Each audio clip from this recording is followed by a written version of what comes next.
Madaling subject ba yun sa'yo? Or Madali naman po. Kasi bilang halos lahat naman ng babae, either napapangitan sa sarili, natatabaan sa sarili, natatandaan sa sarili. So, ako natatabaan ako sa sarili ko. So, or meron akong kaibigan na napapangitan sa sarili. So, parang madali kong nabuo yung concept. Kasi, ano siya nangyayari talaga siya. Parang nakaka-relate ang mga babae sa ganong tatlong problema ko. Direct, gano'ng kadali o kahirap maging director and writer at the same time ng isang pelikula? Madali po in a sense kasi memorize mo na yung kwento mo eh. So kapag biglang sinabi ng creatives na parang, ganito, tanggalin tong eksena na to, palitan natin para mas umikse, mas madaling masabi yung gustong sabihin. Bilang writer din po ako, kaya ko siyang i-revise agad, kahit on set. Hindi ko, parang yun, buo pa rin yung kwento, on set, pwede ko siyang i-revise. Yung mahirap po doon, parang mahirap mag-compromise kasi, syempre, as a writer, may vision ka dun sa pelikula. Habang sinusulat mo naman, hindi mo naman, kasi nung sinusulat ko po siya, hindi ko naman inisip na ide-direct ko siya eh.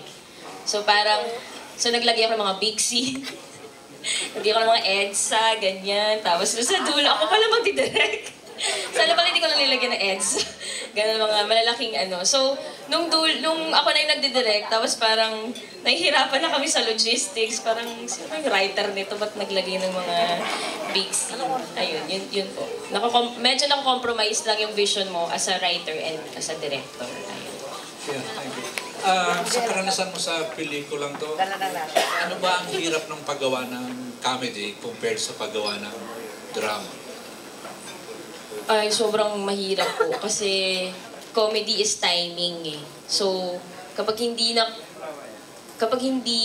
mahirap siyang i-cure. Pwede siyang i-cure sa edit, pero sobrang swerte ko na yung tatlo kong artista. Hindi, may timing talaga sila, may comedic timing sila. Yun, parang ilalagay mo na lang yung camera, sabihin mo na lang yung kailangan nilang gawin, ganito yung gusto mong kind ng comedy. Yun, hindi sila nag-struggle sa comedy. Pero mahirap pa rin yung comedy. Yeah, thank you. Kay Nanette, Miss Nanette, Inventor. Sa karanasan mo, Miss Nanette, what does it take to be a good comedian? I guess, pag maging sinabihan ka ng comedian, parang napanganak kang meron ka ganun.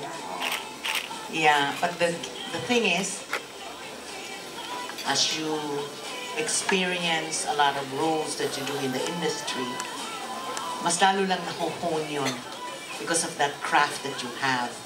But talaga yung timing, I guess with me, the reason why I am in comedy is because I'm a singer, and a singer is known to have so much rhythm, and rhythm is timing, and that is very much needed and a requirement in comedy. So it really takes somebody. So I think Angelica sings very well. Wow. And then Angeline also sings. And then Asunta, well, I have not heard her, pero I think I've seen her once or twice. They have that, they don't go out of tune. They have that timing in singing, right? Lumalaki man ni Angelica, Talaga? Yeah, and I don't really find her fab. Siguro if she's compared to me, she's just my bone structure. Diba? At saka yung beauty, masabi ko lang, tungkol sa beauty, does beauty really matter? Actually, hindi. What matters is the bottle. O, hindi ba? Because you're bottling inside. O, hindi ba? Oo, matake nyo. Sobrang na yata yun, Pablo. Okay, thanks. Okay na. Kaya na ba yun? Kaya na. Thank you. Nanette, alam mo, Nanette, ang problem dito ni Pablo. Hindi, ang problem dito ni Angelica, Ano po? yung kanyang weight.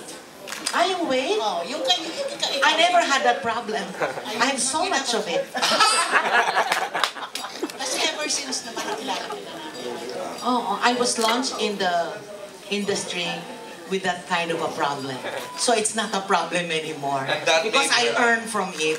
And that made her iconic, syempre. Oh, thank you very much, Eric. I love you for that. No problem. And I don't think we're kind of too close to each other, no? Okay. Thanks, Miss Nanette. Ay, Thank you Nanette. po. Gusto daw magtanong ni Alan Jones. Alan D. Yan, hi.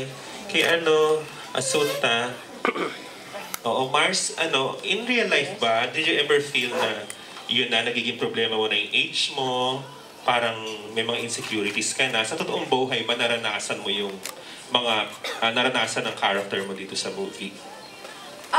I think, with aging, I don't think naman di pa siya problema. Sa tingin ko lang ha, kasi 31 pa lang naman ako. Ang feeling ko nagiging problema sa akin, yung parang, I think yung outer appearance, syempre meron din ako mga insecurities. I wish I was born with yung kutis porcelana or yung walang pores, yung taong walang pores. Kasi sobrang oily eh. So sobrang akong pimple prone and it's so high maintenance. Kaya minsan napapagod na ako na parang, bakit hindi ako parang pinanganak na kutis lina. Mag-inang kutis lina. Yung parang walang pores, hindi yung sobrang low maintenance lang talaga. Yung parang you just wash it and that's it. Ako kasi konting makeup lang, barado na yung pores ko. And then, I think that was, lifelong insecurity ko yun hanggang ngayon. Although medyo nababawasan na, pero yung parang, with regards to age, parang ayoko, parang tawag dito? Parang I can't wait nga na maging tumanda na ako kasi ay gusto ko na mahinto na talaga yung blemishes ko. Lalo na ngayon sa TV, di ba? Alam mo naman, pag artista, ngayon, ang mga camera ngayon, puro HD na. So minsan, kitang-kita mga scribbity-itch. Sabi ko, ay!